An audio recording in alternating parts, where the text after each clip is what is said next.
Ok. Olá, pessoal. Ó, aqui estou eu, Assunta Viola, e a Helena Loureiro. A gente está fazendo uma brincadeirinha que eu vou entrevistar a Helena e a Helena vai me entrevistar. Por que a gente está fazendo isso? A gente, há uns 2 meses mais ou menos, a gente está desenvolvendo uma parceria. A Helena é mais especialista, a Helena com a sócia dela, né, que é a Regina. Elas são mais especialistas em desenho de interiores, e eu sou mais especialista em projeto de arquitetura. Então, a gente resolveu nos entrevistar uma outra, né? Porque a gente achou essa dinâmica bacana, porque são perguntas que eu gostaria de fazer para ela e ela gostaria de fazer para mim, a gente nunca se fez, né? E aí a gente vai gravar essas perguntas. E, na sequência, depois que a gente publicar esse vídeo, a gente vai abrir para uma discussão, né? Para quem quiser participar, querer saber o que é projeto de arquitetura, o que é o projeto de interiores, e aí a gente vai falar um pouco. Eventualmente, a gente pode mostrar algum projeto, hoje a gente só vai ficar um pouco no discurso mesmo, tá? Então, Helena, vou te fazer a primeira pergunta. Nós somos colegas da faculdade, essa é uma coisa importante, por isso essa primeira pergunta, ela tem a ver com o jeito que a gente se conheceu, que foi na faculdade, há muitos anos atrás. E, desde lá, a única relação profissional que a gente teve, a Helena participou de bancas de trabalho de graduação que eu orientei. Então, essa foi a única contato profissional que a gente teve ao longo desses anos que a gente está formada. Então, a minha primeira pergunta para a Helena, eu queria saber como é que você, Helena, foi trabalhar com desenho de interiores, porque quando a gente fez faculdade, né, desenho de interiores nem passava por ali, né? Não, Hoje tem desenho de interiores como não. faculdade da FAO, mas desenho industrial, aliás. Mas hoje, quando a gente se formou, né, era meio um tabu. Então, eu queria saber o que te levou a trabalhar com o desenho de interiores. Foi a necessidade. Pura e simples, sem delongas. Porque, assim, quando a gente se formou, eu saí um pouco depois de você. Eu saí, acho que 1 ano depois de você, porque eu optei em refazer algumas matérias que a gente foi obrigada a meio que pular por causa de uma daquelas greves da USP. Falei, não, eu quero fazer direito, quero ter as aulas e fiquei um pouquinho para trás. Então, eu formei mais ou menos 1 ano depois de vocês. Logo depois, o senhor Fernando Collor de Mello e dona Zélia Cardoso de Mello, né, soltaram o bendito do Plano Collor. E eu estava muito bem assim, inserida dentro de um escritório onde eu trabalhei por 3 anos ainda durante a faculdade, e ia seguir com eles como gerente de projetos lá do escritório. Mas eles foram obrigados a me dispensar, porque parou o Brasil e eu fiquei algum tempo sem conseguir grandes serviços. Aí uma arquiteta que também trabalhou comigo nesse mesmo escritório me telefonou um dia e falou, olha, estou trabalhando aqui no escritório de uma arquiteta que trabalha com interiores e abriu uma vaga, você quer? Eu falei, quero. Eu estava parada 1 ano e meio, vivendo de bico, e fui. E foi um choque, porque, como você bem falou, era um tabu na FAO. Em outras faculdades, na nossa época, eu acho que isso não era tão assim depreciado, mas na FAO era uma coisa assim vista como muito menor, né? E assim, a princípio foi um choque, tinha coisas que eram absolutamente fora da nossa formação, da nossa prática, mas eu fui me acostumando. O estilo do escritório não era exatamente o estilo que eu vim a desenvolver depois, quando eu comecei a andar com as minhas próprias pernas, junto com a Regina, que por sinal eu conheci nesse escritório. Mas, assim, foi bom para pegar a prática, foi bom para romper preconceitos, porque eu trouxe da FAO esse preconceito com relação a interiores.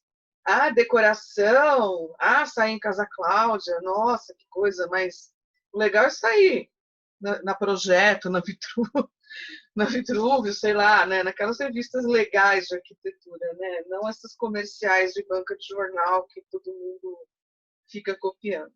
Mas foi bom, eu aprendi a olhar com outros olhos e fui me acostumando a trabalhar com aquela escala e fui começando a também gostar de resolver os problemas que a arquitetura de interiores nos traz, né, as necessidades mais básicas assim do uso do espaço, né, no cotidiano. Se você não recebeu, se recebeu não, se você não resolveu bem o layout do quarto, todo dia de manhã você topa na quina da cama, né? Interiores começa por aí, pela resolução boa do layout, que eu acho que muitos dos nossos colegas que não têm essa prática, eles deixam isso em último plano. E aí depois a casa vem com vícios, né? Então, assim, mudou até meu processo de projetar quando eu estou fazendo projeto arquitetônico. Eu sempre falo para você, eu penso a casa, objeto, o edifício, vamos dizer que seja uma casa. Primeiro, de fora para dentro, como é que ela se comunica com o entorno, com o terreno, com os aclives, com a insolação. Aí você monta lá o esquema dos espaços articulados dentro desse contexto. Aí você vai para dentro da casa e começa a estudar como é que a pessoa está interagindo lá dentro. E será que vai ser legal essa janela nesse peitoril aqui, quando a pessoa estiver sentada aqui olhando para fora? Aí não, vai ficar mais legal se eu abaixar, se eu alongar, se eu esticar, sei lá. Aí isso volta para fora e você vai trabalhando de fora para dentro, dentro para fora. E isso eu acho que comecei a fazer de uma forma mais natural depois que eu comecei a resolver os problemas de interiores. E lógico, interiores vai também para aquele hiperdetalhamento de tudo que diz respeito à parte interna da edificação, né? A soleira, como é que você vai embutir, de repente, uma janela no nicho ou não. Essas coisas eu fui pegando gosto. Mas, assim, para te dizer a verdade, não fui por vontade. Já eu queria mesmo ser arquiteta de interiores. Mas estou aí há 22, 23 anos. É o meu arroz com feijão. E, na maior parte das vezes, é o meu prazer também. Às vezes tem problema, todo projeto tem problema, mas é isso aí. Legal.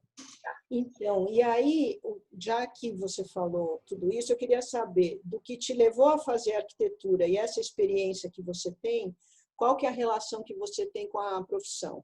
Quer dizer, você foi fazer a faculdade de arquitetura com um objetivo ou alguma Não, eu era muito visão, e imatura. aí, 23 anos depois, o que você acha o que você achava que era arquitetura, se é que achava alguma coisa, porque talvez, né? Né?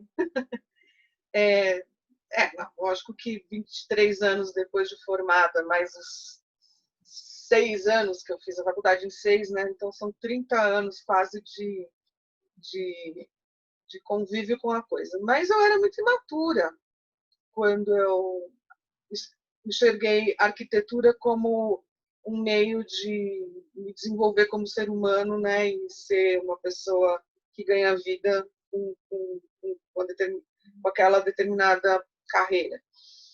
Foi assim, eu devia ter uns 13, 14 anos, e aí na escola as pessoas começam a falar a respeito de vocação, teste vocacional, etc. E eu era uma aluna que gostava de escola, gostava de estudar e tinha uma facilidade com basicamente todas as matérias. Então, por aí não estava me ajudando muito, né? Se bem que hoje eu diria que eu sou uma pessoa que,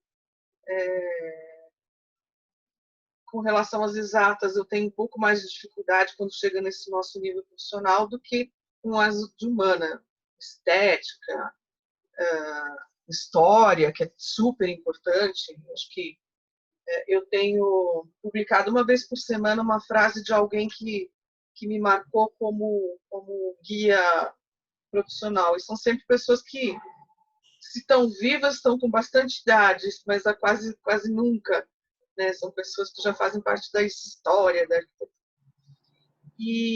Mas eu estudava com a filha de um arquiteto que era professor do Mackenzie, seu amigo sabe, e ela falou assim: você não pensa em fazer arquitetura? O meu pai dá aula no Mackenzie e você é boa de desenho, precisa desenhar, arquiteto, precisa desenhar.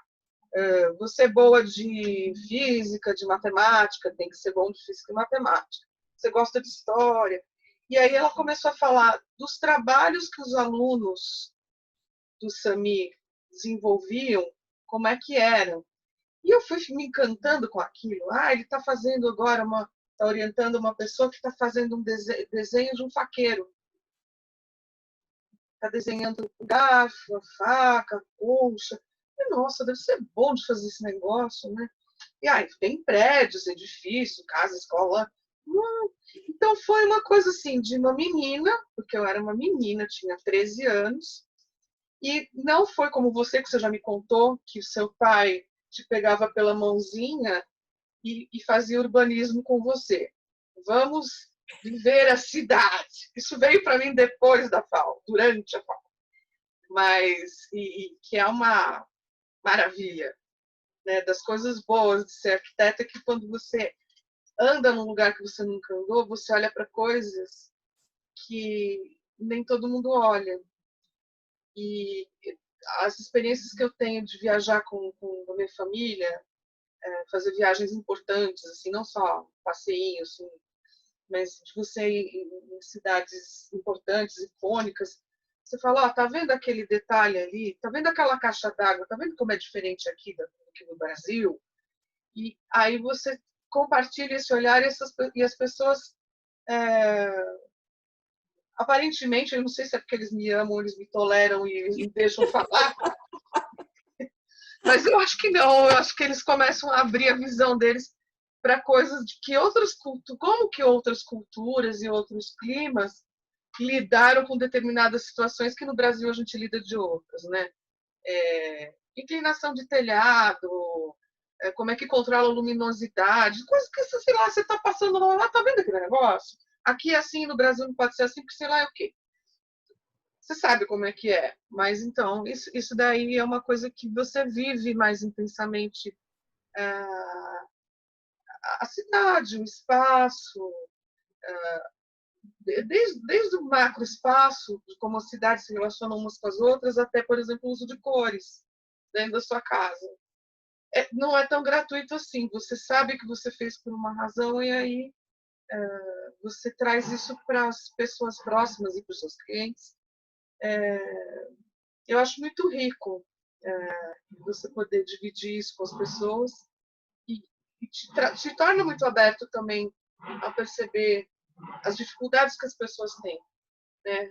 Eu acho que o arquiteto ele é um resolvedor de problemas em vários níveis, né? E que, assim, talvez no Brasil as pessoas, não sei, fora do Brasil, acho que nem tanto, mas no Brasil as pessoas não conseguem perceber muito que tipo de problema que a gente pode resolver para eles. Eu acho que esse exercício que a gente está fazendo hoje talvez seja um começo de um trabalho nesse sentido. Não é só de fazer propaganda da profissão, é de realmente falar que a gente pode ajudar, né? Agora que está todo mundo preso dentro de casa, como é que eu posso ajudar, né? As dores das pessoas dentro de casa com as soluções improvisadas, não pensadas ou erradas, que a pessoa imaginou que ia ser de um jeito e não funcionou, a gente está capacitado, a gente tem o olhar preparado e o conhecimento técnico para direcionar, redirecionar e tornar a vida das pessoas mais fácil. Às vezes nem de uma forma tão consciente. Aliás, é bom que não seja consciente o tempo todo, porque a gente não está aqui para cansar as pessoas com as soluções brilhantes que a gente tem. É só tornar a vida mais orgânica, mais natural, mais fácil. Toda noite toda tarde chega 3h30, 4 horas, eu estou com dor de cabeça. É o computador, é isso aqui. Não, pode ser uma luz que está te ofuscando que vem lá de fora, que a gente conversando vai chegar lá e falar, vamos controlar essa luminosidade, tem persiana, não tem, a tua luz está boa, a reprodução de cor da tua lâmpada é boa, e aí, às vezes, com uma troca de uma lâmpada, você vai resolver um problemaço. Então, eu acho isso lindo, mas foi sem querer querendo, porque quando eu escolhi ser arquiteta era porque eu gostava de desenho, porque eu gostava de história e porque eu achei bacana a descrição de alguns trabalhos de alguns alunos de um professor de arquitetura. Foi meio que isso. Legal. Também quando a gente é novinho, não dá para a gente ter assim também grandes objetivos, a não ser que, né, sei lá. Bom, aí você falou de resolver problemas dos outros, né? E que a arquitetura resolve problemas, e eu também acho que ela faz isso, né? Então, eu queria saber, você, especificamente, como é que é a sua relação com a concepção do projeto e o cliente, que é uma relação... bom, enfim, a gente está projetando para alguém, não para a gente, certo? A gente está resolvendo o problema de alguém, não o nosso. Mas, de qualquer forma, a gente também tem algumas visões, né, de, por exemplo, sei lá, vamos chamar de estética, né? Ou a gente tem algumas visões de bom desempenho, né? E, às vezes, não é nem uma questão de visão, mas é uma questão quase científica, não é a gente que está falando. Né? Para um bom desempenho, algumas coisas têm que ser de determinadas formas, senão elas não terão um bom desempenho. E aí, eu queria saber como é que você trabalha, né, a concepção do projeto, né, e essa relação com o cliente. Como é que é para você isso? Olha, eu acho que isso é um aprendizado contínuo da parte do profissional, porque os indivíduos vêm com as mais variadas demandas e manias, né? E a gente tem que trabalhar isso e ter a sensibilidade de devolver isso com soluções para a pessoa. A questão estética, eu já comentei com você, do primeiro trabalho que eu fiz sozinha, ou com a Regina, no caso, mas sem ter um intermediário, que é o dono do escritório de arquitetura, que eu era o escritório de arquitetura, né? Para te municiar de informações. Então, assim, no começo, a gente percebeu nos primeiros trabalhos que o arquiteto vinha com uma aura de pessoa hiper antenada e sofisticada que às vezes intimidava as pessoas. E a gente demorou um pouco para perceber que a gente precisava tirar essa ideia da cabeça do cliente, porque assim, o que eu coloco como um dos pontos que a gente considera a missão da gente como escritório de arquitetura é traduzir o que eu chamo de pessoalidade daquele núcleo familiar ou daquele indivíduo que está ali usando aquele escritório, usando aquela casa, para o espaço dele, né?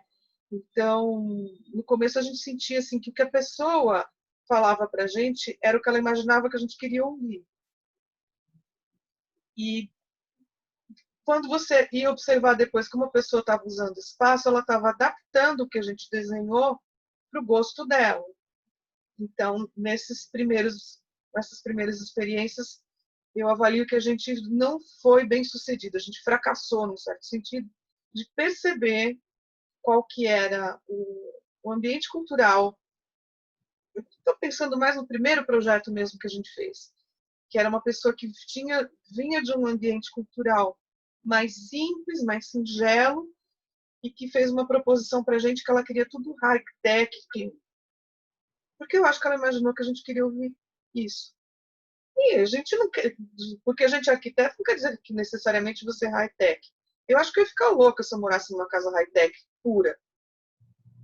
Eu ia gritar nas primeiras semanas. Ah! aguento, precisa ter uma coisa mais assim. Mas tem gente que ama, adora, e aí, no caso, vamos caminhar nessa direção. Né? Então, eu acho que a gente tem que realmente trabalhar com um briefing muito bem feito, ouvir mais do que falar, muito, tentar estimular a pessoa a se abrir. Tem pessoas que têm mais facilidade, tem pessoas que têm mais dificuldade, e isso a gente tem que ter essa paciência, essa perseverança em ir até essa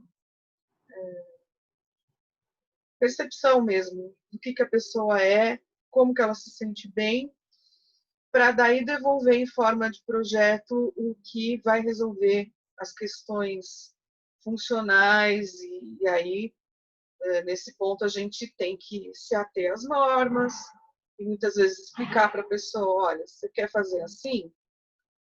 Tudo bem, mas você vai ter, se eu fizer uma bancada que você está querendo que seja numa determinada altura, você tem essa altura, você vai ter tais e tais problemas, vamos chegar a uma conclusão. E aí você explica para a pessoa, e a pessoa, se você for uma pessoa que tem bastante conhecimento do domínio do que você está falando, ela vai entender que aquilo que você está propondo é o que vai ser bom para ela. Não é fácil. Alguém fez um plim-plim aí. Gente, nunca ligam, só porque a gente está conversando, mas acho que isso não tem um problema, né? Vamos então, lá. assim, é uma questão bastante delicada que a gente, eu acho que tem que, e nunca ninguém preparou a gente para fazer isso, né? Na verdade, quando você aprende projeto na faculdade, eles falam, o programa é tal, né? E o terreno é tal, e aí você vai atrás e na verdade, em interiores, isso tem que ser muito bem levantado, porque é onde a pessoa fica nua, literalmente ou não, é onde aquela é o espaço, ela está dentro dali, é a casca mesmo, né? Eu acho que mais do que desenho de interiores, na verdade, é projetar residência, né? Unifamiliar. Ou o espaço de trabalho, isso é uma coisa Sim, que... mas quando você tem um cliente, assim, né? Que é assim, é o Uhum. consultório dele, é o escritório dele, não é um edifício de escritórios, não é um edifício de Não, habitação. aí você tem que Tem, fazer assim, uma você tábula não tem um rasa, mas edifício não tão rasa genérico. assim, né? Não tem, porque assim, quando você projeta, por exemplo, um ambiente que você não conhece as pessoas para quem você está projetando, você projeta meio quase em cima de estatística. Vai ter gente que é assim, tem gente que é assado, tem gente que é cozido, pode até ter um levantamento dos funcionários, mas sempre é coletivo. Quando você Exato. tem que Mas você projetar... foi no ponto, você tem que tentar traçar o perfil médio do usuário, e aí tudo isso que eu falei se direciona com um leque um pouco mais aberto dentro desse perfil médio. Uhum. Né? E agora, com a lei com a norma de acessibilidade, né, que a gente estava comentando agora há pouco, esse leque abriu mais um pouco. E a gente está tendo que aprender a pensar de novo uma série de coisas. Eu adoro projetar escadas escultóricas, com uma ergonomia muito legal, que a pessoa sobe quase que deslizando. Mas eu não sei se daqui 50 anos você vai ter escadas, porque você vai ter que fazer acessibilidade universal, né? E aí você vai gastar espaço como escada, sendo que você vai ter que fazer uma rampa. São coisas que às vezes eu fico me perguntando e não tenho resposta. Fica aí no vácuo aí para a gente pensar com mais carinho, mais cuidado. Bom, acho que assim, a gente não vai entrar, vai ser uma coisa meio rápida, mas as 3 perguntas que eu tinha para você fundamentalmente são essas, né? Que eu acho que dá para o Eu acho que pessoal dá para conversar entender um muito tempo pouco. em cima disso, mas em suma é isso que eu falei. Né? Se Que a gente for detalhar cada ponto. Porque eu acho que assim é legal a gente, porque hoje em dia, né, o desenho de interiores ele está muito em voga, vamos dizer assim, né? Em tudo quanto é lugar, você vê as construtoras, quando vão fazer um lançamento, tem o mobiliado, tal, e não sei o quê. De onde veio isso também, né? E aí tem uma coisa que eu ainda acho que está muito ligada ao desenho de interiores, que é a questão estética, né? E aí eu acho que o seu depoimento é legal nesse sentido de mostrar que vai um pouco além disso, né? É isso, é claro, também. Claro. Como tudo é estético, a cidade é estética, né? Mas acontece que o trabalho vai um pouco além de ficar bonito só, né? O Bonito bonito seja ele lá é o um que componente, né? isso significa, né? É, o bonito é um componente, né? E semana passada eu estava fazendo uma reflexão a respeito de uma frase de um professor nosso, o Eduardo de Almeida, que eu acho um cara, eu achava ele uma graça quando ele era nosso professor, muito simples, muito aberto a ensinar, eu achava ele... Tive poucos contatos diretos com ele, eu não caí com ele nos atendimentos, mas eu achava ele uma graça. E sempre observei os projetos dele, sempre tiveram um apelo para mim. E ele fala que o desenho bonito, o detalhe bonito é aquele que a gente não vê.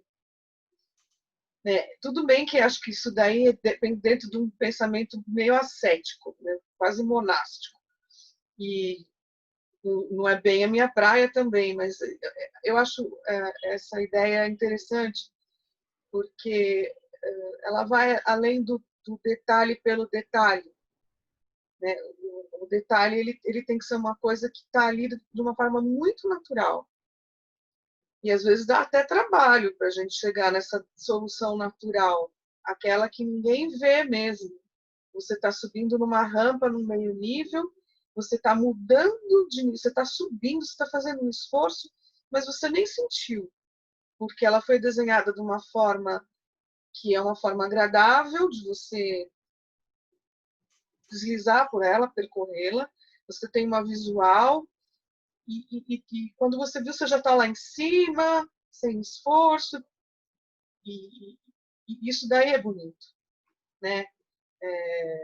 Às vezes um penduro calho a mais pode até ser bonito, mas se ele está lá incomodando, se ele é a entrada social da casa do Jacques Tati, não serve. Não serve ele. E ainda quando você está passando no meio do S, Então, já que está trote aqui, com a licença, gente vai presidente, o subir. peixe começa a cuspir água. Deixa eu só falar para o pessoal que depois vai ouvir, é o seguinte, a gente vai subir esse vídeo no canal do YouTube lá da Helena, tá? E Isso. aí, na descrição, a gente vai colocar um link que vai mostrar qual é esse filme que ela está falando, tá?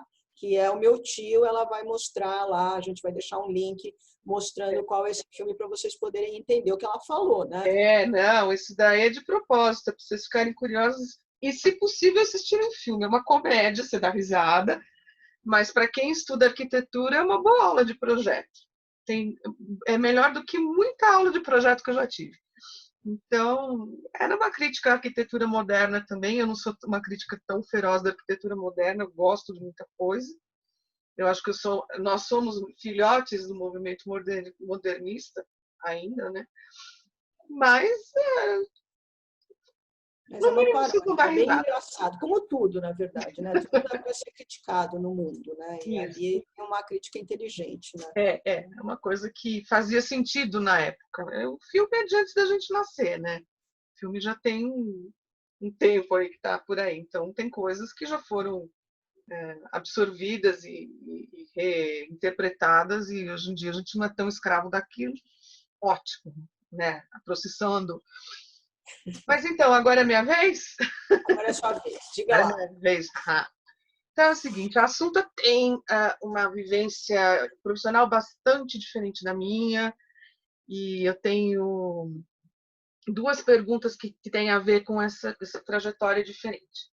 Uma é da sua experiência trabalhando fora do Brasil, e como o que isso te trouxe para dentro da sua prática de arquitetura. Você morou morou em Paris e em Roma? Isso. Na verdade, sempre trabalhando no mesmo escritório, né? Mas o que eu acho que é importante, assim, não é só o fato de eu ter trabalhado fora do Brasil. Isso também é uma coisa, mas eu acho que foi quando e com quem, né? Então, assim, foi em meados dos anos 90, quando as cidades elas estavam começando a se globalizar. E a arquitetura, né? Então, o que era a globalização das cidades? O que era isso? As cidades, as grandes cidades mundiais, elas estavam disputando entre elas, né, grandes projetos de arquitetura para atrair o capital internacional. Certo? Isso era a globalização logo no começo, na década de 90. Então, a arquitetura, era esse período da arquitetura era um período de e como é que chamava a atenção, né, nessas cidades? Através de uma arquitetura meio espetacular, né? Então, eram arquiteturas meio complicadas, eram arquiteturas complicadas por um lado, mas meio populistas por outro, porque tinha que atrair público, ela tinha que chamar atenção no sentido de que muita gente pudesse ver e o capital também pudesse ver. Ela tinha uma coisa de sofisticação e ser popular, né? Foi nessa época, por exemplo, que Barcelona gastou muito dinheiro, que levou àquela crise espanhola de alguns anos atrás, né? Então, assim, as cidades investiram muito dinheiro. E o escritório que eu trabalhava, ele era um dos escritórios que participava de concursos públicos para esses projetos, né?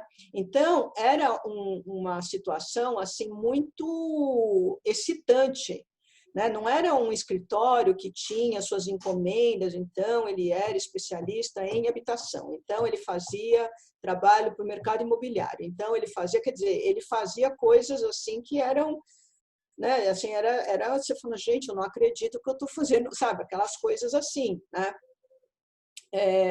E aí, o que acontece? Além do tema em si, né, o que eu acho que veio para o meu trabalho, é o método, porque quando você tem necessariamente, porque era um pouco uma exigência, criar alguma coisa que nunca existiu, não é para fazer uma arquitetura moderna, que todo mundo reconhece, arquitetura moderna, é para fazer uma arquitetura que chama atenção. E para você fazer isso, é claro que tinha um programa de necessidades, né? Muitos dos concursos trabalhava-se muito em maquete, né? Maquete de estudo mesmo, não é maquete de stand de venda como a gente conhece, era maquete de estudo. Então, o processo de projeto, como você falou, no seu processo que pensa dentro, pensa fora, vai para, né? Então, assim, ele não era linear, o processo criativo, né? Era um processo, como também uma das frases que você colocou do alto hoje, que leva em consideração 1000 aspectos, né? Eram 1000 aspectos mesmo, porque o aspecto de programa, por exemplo, isso era uma coisa mais ou menos resolvida, qualquer arquiteto consegue fazer isso, né? O problema era você ir além disso e fazer esse diálogo com a cidade e ainda por cima ser inovador, né? Então, foi uma experiência assim única, que é aquela coisa assim que abriu-se um portal no universo, entendeu? E você foi para outra dimensão, porque, né, não é uma coisa, não era um escritório europeu só e somente, né? Estava envolvido nesse contexto. O que é claro que me criou muita ansiedade na época, porque eu achei que era muita areia para o meu caminhão, aquilo me deixou muito ansiosa, né? Assim, aquilo não podia, assim, eu não conseguia, embora eu tivesse me dado super bem, eu que saí do escritório, né? Não fui, eu morei em Roma e depois eu fui transferida para Paris, ou seja, fui promovida para ir para Paris, né? Então eu estava me dando bem, mas na época realmente era uma coisa que e cada vez ele fazia coisas mais, tanto é que hoje continua sendo um arquiteto muito famoso, né? E, aliás, muito mais do que naquela época até. Então, era uma coisa que era assim, muito grandiosa, enfim, era um negócio muito inesperado, assim, porque eu tinha 3 anos de formada, entendeu? Eu era muito novinha, né? Eu não tinha o mínimo preparo, assim, para aguentar um troço desses, né? Mas eu acho que para o meu trabalho, eu trago esse aprendizado um pouco dessa relação enorme que tem o edifício com a cidade. Isso, na verdade, eu acho que eu aprendi lá, né? Aprendi no escritório, aprendi fazendo lá. o uso da maquete o tempo inteiro como uma ferramenta de diálogo, né, entre o projetista e quem quer que seja, pode ser a equipe, pode ser o cliente, enfim, né? Então, um instrumento de diálogo e de estudo também, né? E, assim, um rigor, sim, com o cumprimento do programa, mas ele não é o que determina o edifício. É o mínimo que você tem que fazer. É o mínimo, né? Do tipo assim, um ventilador, no mínimo, tem que ventilar. Só, entende? Um carro, no mínimo, tem que andar. Mas isso não significa que você desenhou o Cinquecento. Dá para entender? Então, assim, todo o resto, né, é um trabalho que vem, assim, não é ficar trabalhando o programa que é o trabalho, porque isso aí, na verdade, você meio resolve, né, assim, não é com facilidade, mas, né, não é isso que vai determinar o projeto, né? Então, eu acho que a experiência foi essa. E você estava falando a respeito disso, desse algo a mais, e que isso já deveria ser uma coisa que na nossa formação ela devia ser uma parte intrínseca, que é como o edifício se relaciona com a cidade. O que ele traz de benefício, o que ele enriquece a experiência de estar na cidade e observar, entrar, viver esse edifício como parte da sua vida, não como um toque que está ali, né? Tem uma coisa curiosa que é o seguinte, assim, embora assim a legislação urbana na Europa tem cidades que você tem que usar a mesma pedra, né? Você tem que deixar o alinhamento né? Então, assim, embora a legislação urbana ela seja muito rigorosa, quando o arquiteto está trabalhando, isso que você fala, pelo menos onde eu trabalhei, essa relação, e você pode ver muitas publicações são assim também, a relação do dentro e fora é uma coisa também meio default. Né? Então, e a implantação do edifício no terreno, ele nunca é feito em função do lote. Ele é feito em função da cidade, por mais rigorosa que seja a legislação. Então, se eu tenho que manter um alinhamento, é porque, na verdade, a fachada de todas aquelas casas está desenhando uma praça. Então, não é porque eu quero fazer diferente, porque não sou eu que estou desenhando, não é a minha casinha. Então, assim, tem uma coisa de você... O arquiteto, ele tem vamos dizer assim, essa liberdade de fazer uma leitura, né, do espaço que ele está criando ali com o espaço urbano, mas, de outro lado, a legislação urbana, ela desenha a cidade inteira. Nada é feito só pela criatividade do arquiteto. Né? Tanto é que, por exemplo, o primeiro projeto que eu participei era um projeto na Áustria, em Salisburgo, que era um shopping center, era um concurso.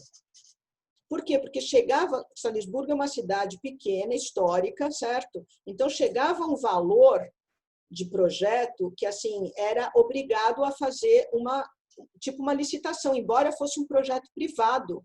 Você não pode ficar colocando qualquer coisa na cidade. A cidade tem um valor cultural, não é para colocar qualquer coisa. Então, tem que escolher entre não sei quantos arquitetos, né? Quem é que vai fazer aquele projeto. Ele tem que ser um projeto aceito pela cidade. Né? Pode ser o projeto mais esquisito do mundo, mas ele tem que ser aceito pela cidade. Né? Que é muito diferente da nossa legislação, que é uma legislação que determina a ocupação do lote, mas não desenha a cidade. Ela faz milhões de determinações. Embora esse último plano diretor, eu acho que ele tem alguns instrumentos de desenho urbano, que desenha a cidade, mas mesmo assim, né, assim, os arquitetos não estão habituados a trabalhar dessa forma, simplesmente assim, pega a legislação e aí você faz o possível para construir o máximo possível, para vender o máximo possível de unidades, para lá, e nunca, né, nunca tem uma leitura, qual é a relação que isso tem com a cidade. Né? Até porque, principalmente em São Paulo, que eu acho que em outras cidades brasileiras, o espaço público não é assim tão odiado, mas parece que o paulistano odeia o espaço público. Parece que ele odeia. Aí bastou ter a pandemia para todo mundo ficar na rua. Mas antes disso, ninguém passeava na rua, entendeu? É só para ser do contra. Mas é assim, é uma aversão ao espaço público, né?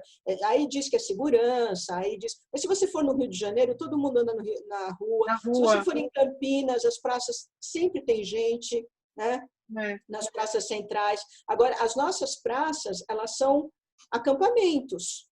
Quando tem gente, é acampamento, É né? verdade. Porque as pessoas elas não vão tomar um sorvete na praça.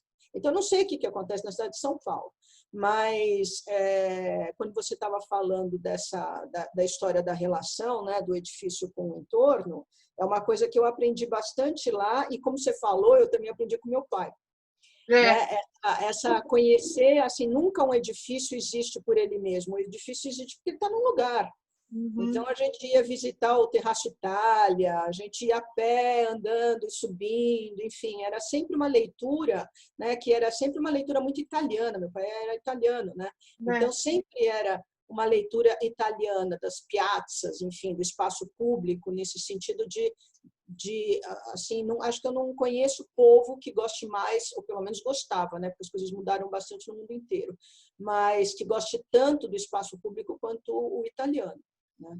Ah, detalhe, gente, o pai da Assunta é italiano e catava ela pela mãozinha quando ela era pequena para passear pela cidade, viver a cidade. Então, isso que ela está falando do italiano que ensinou a ela ter essa visão é o pai dela. E interessante porque estou chegando com essa tua resposta à segunda pergunta que eu queria te fazer, que para mim é claro, foi claro quando eu fui avaliar os seus alunos, esse aspecto que você conseguiu passar em maior ou menor medida para todos os trabalhos que eu vi lá, que era o edifício como um elemento que traz experiências não para quem tem que entrar no edifício, mas para quem passa pelo lado do edifício, pode atravessar o edifício. E eu me lembro que o meu critério de avaliação dos trabalhos, coincidência ou não, não sei, mas os alunos que resolveram melhor ou que trouxeram experiências mais ricas nesse aspecto foram os que eu dei notas mais altas. E os alunos que tiveram isso assim resolvido meio que adjacente, que queriam muito que eu olhasse para a planta da unidade do quarto do hotel, aquilo para mim tem zilhões de jeitos de você fazer coisas muito interessantes lá dentro. E isso pouco importava para mim ali, porque eu acho que isso chamava muito mais atenção. Eu acho que isso você trouxe para eles de uma forma muito clara, porque mesmo os que não se saíram tão bem tinham essa questão ali apontada, talvez não tão bem resolvida quanto o trabalho que tirou 10, que tirou 9,5, mas os que tiraram 7,5, 8, tinham isso apontado, e eu fiquei assim quase comovida. Eu não sou uma pessoa assim tão assim, mas Embora você eu seja saí feliz, difícil eu saí também, né? feliz. E saí falando para um monte de gente. Vocês não sabem o que eu fiz hoje. Hoje eu participei de uma banca e os trabalhos, pá! E sabe que demais, tinha uma biblioteca, um centro cultural que unia um lado do bairro com o outro lado do bairro. Uau! E ainda a pessoa estava passando por ali, quem sabe ela não entrava para assistir uma palestra, para ver uma exposição, para pegar um livro. Meu, que gênio, né? Essa foi a que tirou 10. Então, isso daí é uma coisa que ficou para mim patente, que foi uma coisa que você trouxe. Talvez fosse uma linha até da didática da escola, mas que eu senti que nos teus alunos era muito patente, assim, gritantemente, muito bom, e fiquei muito feliz. E eles tinham uma resolução estética, eram bons trabalhos, né? Agora, o que eu queria te fazer, a pergunta era o contrário. O que a experiência de lecionar, de formar novos arquitetos trouxe para a sua prática? Então, na verdade, assim, olha, é, a faculdade que eu lecionei, os alunos de lá, eles moravam, a maior parte deles moravam em áreas não centrais da cidade de São Paulo, da região metropolitana de São Paulo, né? Então, eles traziam problemas que, francamente, eu não conhecia, quer dizer, eu nunca vivenciei, porque eu não moro nessas áreas. Aquela questão de como você, né? Alguma coisa eu até conhecia, porque eu trabalhei algum tempo na CDHU, né? Mas eu trabalhava com urbanização de áreas degradadas em áreas degradadas ambientalmente também. Então, eu trabalhava em área de mangue, lá no litoral, trabalhava na várzea dos rios aqui e tal, mas a gente não entrava muito nos bairros. Então, eram coisas que eu não conhecia. E aí, esses lugares eram não lugares, não existe cidade. Porque não existe urbanismo ali, são lotes só são loteamentos, não tem uma praça, não tem uma calçada, não tem não tem um mínimo, sabe assim, de sentido urbano. E, para mim, isso primeiro foi chocante, né? Mas depois foi uma coisa muito legal, porque, como você observou, esses trabalhos, eles conseguiam entender uma dinâmica do bairro, ou seja, tinha lá um urbanismo oculto, que não é um urbanismo projetado, não estava nem projetado por um arquiteto e nem estava dentro do plano diretor, mas é o urbanismo que as pessoas fazem. As dinâmicas populacionais, urbanas, tal, elas desenham isso no território. E aí a gente conseguia entender isso e isso era levado para o prédio, né? Só que isso, como que eu aprendi? Eu aprendi onde eu trabalhei. E aprendi andando com meu pai, entendeu? Porque essas coisas, assim, isso não era, assim, eu dava aula numa disciplina que se chamava Laboratório Integrado Arquitetura e Urbanismo, que ela tinha um pouco essa função de fazer essa leitura, né? Mas nem todos os alunos conseguiam e nem todos os projetos eram desse jeito, né? Porque depois eles eram orientados por outros professores que tinham eventualmente outros objetivos, né? Mas, então, assim, o que essa experiência, né, de trabalhar com esses alunos em especial, né, e de dar aula para eles, é o seguinte: se a arquitetura é o programa implantado num lugar, certo? Que é o que vai dar sentido para esse programa, é o lugar. Então, eu tive a possibilidade de estar em contato com programas que eu jamais teria contato, porque não é toda hora que você vai projetar um museu, um centro cultural, ou não sei o quê, né? E a outros lugares, e dar um sentido para isso. Entendeu? Então, eu acho que assim, a minha experiência didática que eu trago para o meu trabalho foi essa abertura de leque, né?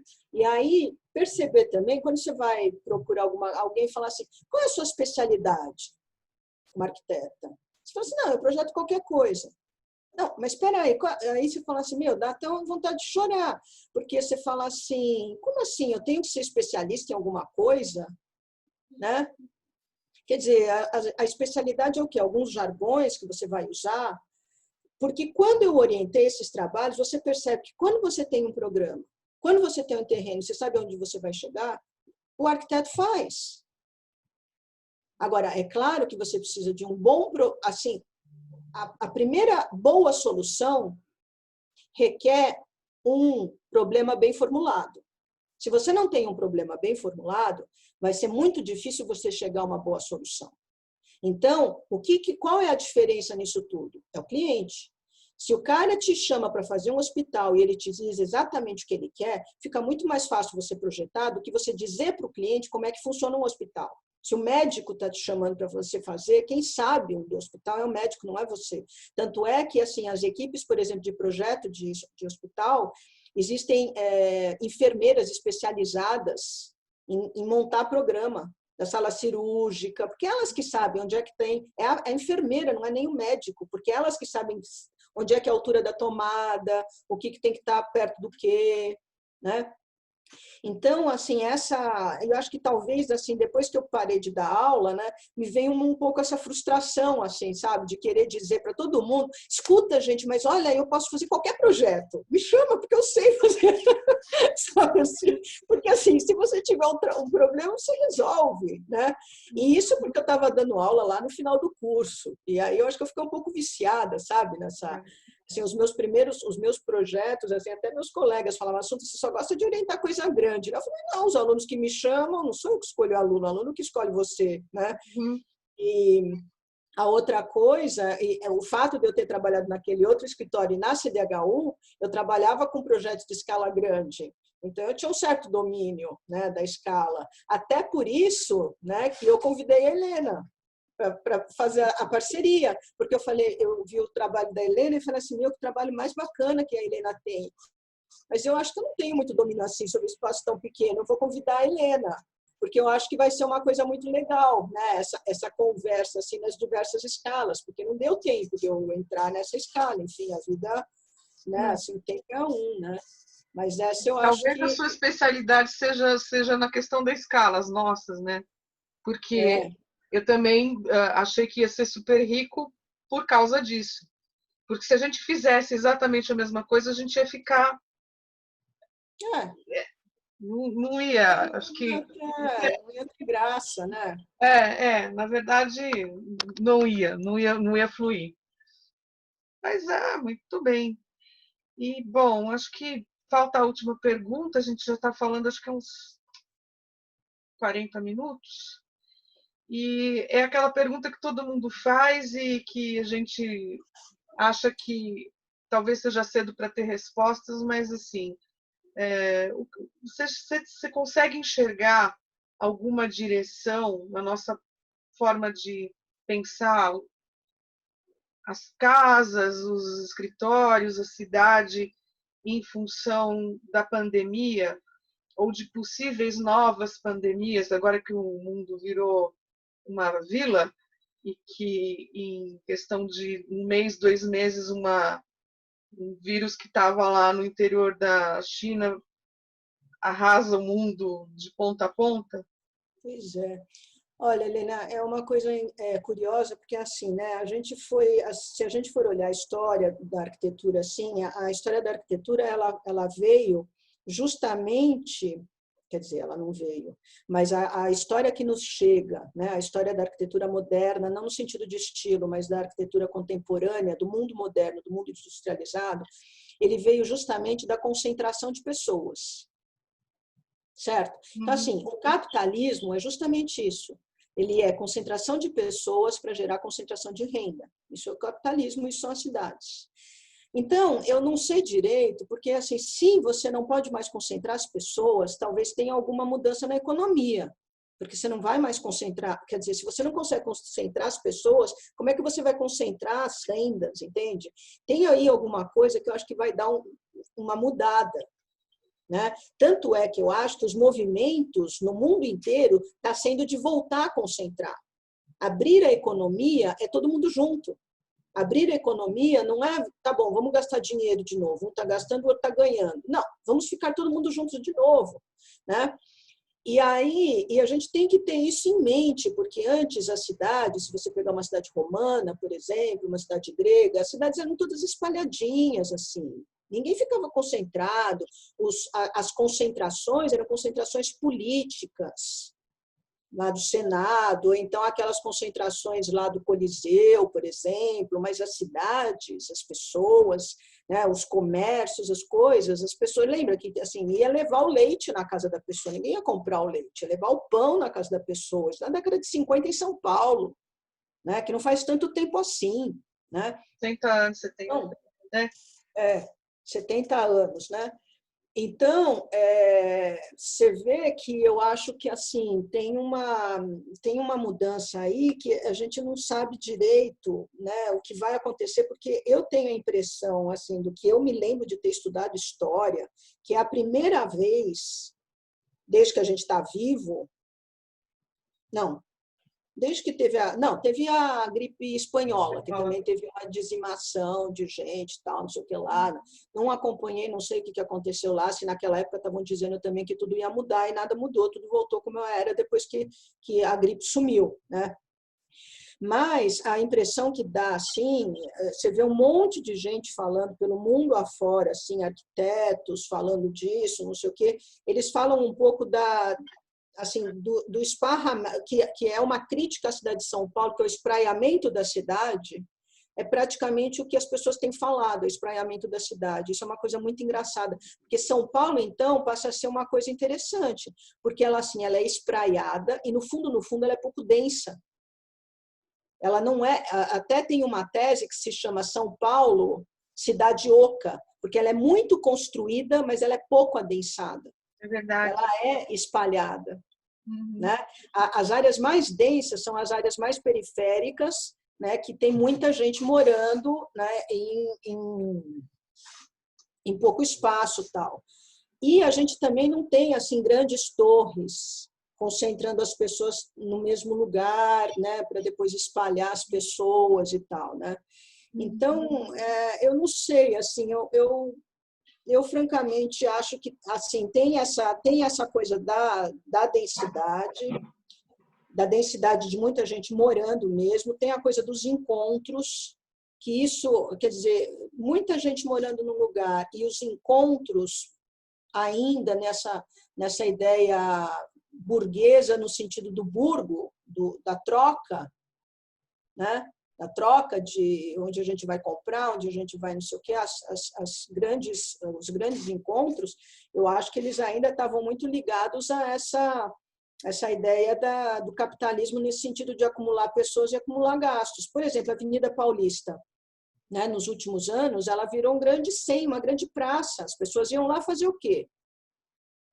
Elas iam consumir, cá entre nós. Era consumo, tá? Consumo de cultura, mas é consumo.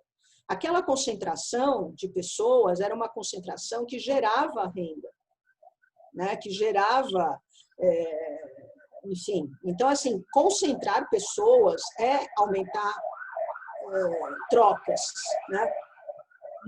Então, assim, eu tenho uma sensação assim de que a cidade vai se espalhar, as cidades vão se espalhar pelo território. Tanto é que a XP, por exemplo, já quer ir para o interior e já está saiu essa semana na Veja, como a Berrini está sendo desocupada inteira. A XP vai sair de São Paulo, já anunciou lá para os funcionários, vai fazer um centro empresarial, como a Google fez, acho que na Califórnia, né? A Google, aqui em São Paulo, diz que já vai adotar o home office, ou seja, as pessoas não vão ter que ir mais lá. E aí se pergunta, você vai ficar pagando essa exorbitância de aluguel, se as pessoas não precisam mais ir lá? Para que você vai ficar na Berrini ou lá na Faria Lima, se as pessoas podem ir só de vez em quando, né? Então, eu acho que vai ter uma tendência, assim, a um esparramento, enfim, uma espalhamento. um espalhamento, uma diluição um pouco, né, dos grandes centros empresariais, tal, né? Talvez o comércio, por exemplo, também volte a ficar no chão, né? Porque aí as calçadas ficam largas, as pessoas podem andar, bate o sol, está arejado, né? Então, eu acho que talvez a shopping center já estava nesse movimento, né? Já há anos. Estados Unidos tem muito dinossauro lá. Então, eu acho que essas cidades assim movidas, por exemplo, só cidades assim tipicamente americanas. Então, e a outra coisa que a gente tanto criticava, né, o modelo americano dos subúrbios, que as pessoas iam para suas casas, as casinhas isoladas. Bom, parece que esse modelo para a pandemia, ele parece que não é ruim, né? Porque o carinha pega o carrinho dele, vai para a casinha dele, não tem contato, não sei o quê. Então, eu acho que assim, tudo o que foi, principalmente nessa última década, assim, nos anos 2000, a cidade para as pessoas, a cidade densa e compacta, sabe, todo esse discurso que estava assim um pouco no mundo acadêmico também muito forte, né? É onde você tinha infraestrutura implantada e subutilizada. Exato. O uso da infraestrutura e tal, não sei o quê, mas aí se você for pensar, por exemplo, em São Paulo, que ela é uma cidade oca e que ela tem uma infraestrutura que começou a ser distribuída horizontalmente, até por conta dessa característica que ela tem, né, dela ser muito espalhada, espraiada, né? Talvez São Paulo, por exemplo, com algumas intervenções assim, talvez ela pudesse, né? Talvez assim, o grande impacto seja na periferia, eu acho, que talvez você tenha que diluir um pouco ali a densidade, porque né? esses bairros em que a gente tem tido mais casos de contaminação, né, Brasilândia e Sapopemba, né, são bairros dormitório. E a questão do Sim. adensamento, esse desconforto, essa coisa que é insalubre, ela era menos percebida porque a pessoa ficava poucas horas ali, né? Quer dizer, pouco percebida, que coisa mais desumana, né? Porque eu não moro lá. Né? Foi, no momento que saíram as palavras, eu me senti uma péssima pessoa. Mas o fato é que agora eles estão sofrendo mais, né? Porque eles estão ficando 24 horas dentro dessa condição. Então, talvez ali fosse um foco assim de preocupação mais imediata das pessoas que governam a Então, cidade. Helena, eu pessoalmente trabalhei com urbanização de favela, né, na A CDHU, CDHU, exato. e aí a gente, assim, graças a Deus, naquela época eu tive muita liberdade para trabalhar, e aí a gente praticamente projetou alguns bairros, em Ah, núcleos de favela pequenos, né, não eram assim como Sapopemba, por exemplo, né, mas a gente projetou núcleos assim de bairro, né? E tinha já nessa época aí uma preocupação de multifuncionalidade, por exemplo, né? De ter trabalhos perto das pessoas. Então, teve um que a gente fez lá em Bertioga, que a ideia era um pouco fazer com que a cidade fosse lá. Por exemplo, sei lá, comprar caranguejo, comprar artesanato, comprar de qualquer qualquer coisa, vocação né? daquele lugar ali, e tentar estimular isso de uma forma mais objetiva, né? Mais direta. Então, eu acho que, por exemplo, nas periferias, o que seria uma coisa interessante, porque, por exemplo, o pessoal que mora nesses lugares, como eles vão fazer home office? Home office do quê? Se o cara, por exemplo, ele trabalha com marcenaria. Então, tem atividades que não vai dar para fazer home office. Né? O que eu acho é que talvez tenham atividades assim, por exemplo, marcenarias, coisas assim que envolvem mão de obra Produção, braçal, talvez elas estarem, né, assim, localizadas onde as pessoas moram, né? né? E podia, eu acho, inclusive, ter algum tipo de programa público, né? Como tinha antes, eu acho, enfim, mas a empresa construir uma vila para os seus operários, entendeu? Próximo a, Um quer local dizer, de não a trabalho. empresa, porque é claro que eu acho que assim, a indústria vai ter uma automação e isso eu acho que é irreversível. Mas eu acho que coisas ainda que demandem mão de obra, né, braçal e tal, Tem aquele cara que é encanador, que é autônomo, que vive de bico, né? Eu tenho muito contato com esse tipo de prestador de serviço, né? uhum. Que ele é a empresa, né? O carro dele é o escritório dele, né? E a demanda é na cidade inteira, né? Especialmente aqui na zona sul, na zona oeste de São Paulo, né? Que são as pessoas que chamam esses profissionais para fazerem as melhorias, as benfeitorias nas suas casas, né? Eles estão, nossa, aquela coisa assim que você te corta o coração. O cara vai dormir à meia-noite, às 4 da manhã ele já está pronto para sair, né? Já fez o café, já está lá. E muitos desses caras que trabalham comigo, eles vêm para os bairros onde eles vão trabalhar, encostam o carro em algum lugar e dormem até a hora que os condomínios deixam os prestadores entrar. Então é muito comum você ver o cara lá com o boné em cima do olho, esperando dar 9 horas, que é a hora que os condomínios deixam os prestadores de serviço entrarem para fazer os serviços deles lá.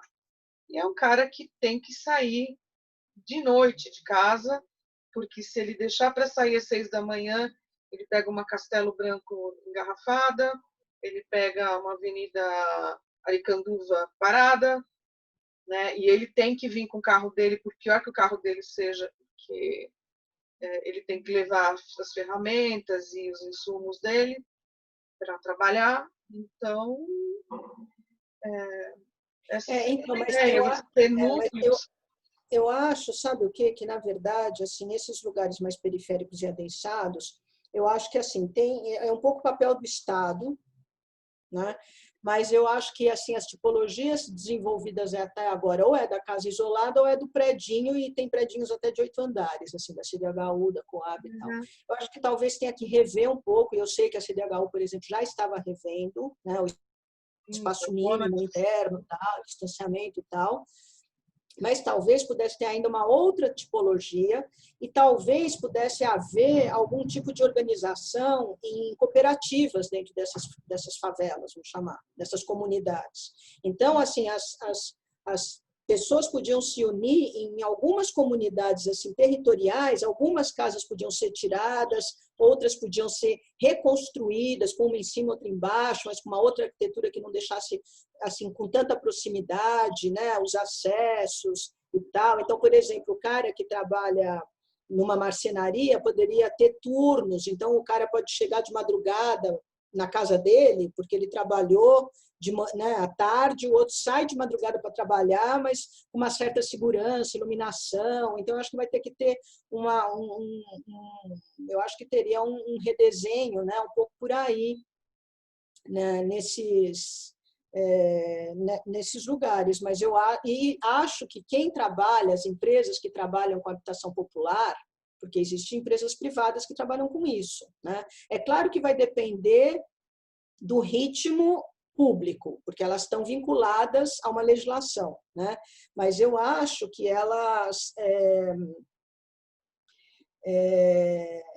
também podem contribuir, né? Assim, eu acho que elas teriam que desenvolver uma outra tipologia, que elas não pensem tanto na otimização dos insumos para lucro, mas elas pensem na sobrevivência delas, inclusive. Como é que eu vou atuar nesse mercado agora que tem isso? Talvez eu ganhe um pouco menos, mas eu tenho um produto que eu consigo vender bem, né? A médio e longo prazo, o que vai acabar acontecendo é que esse formato vai acabar sendo rejeitado.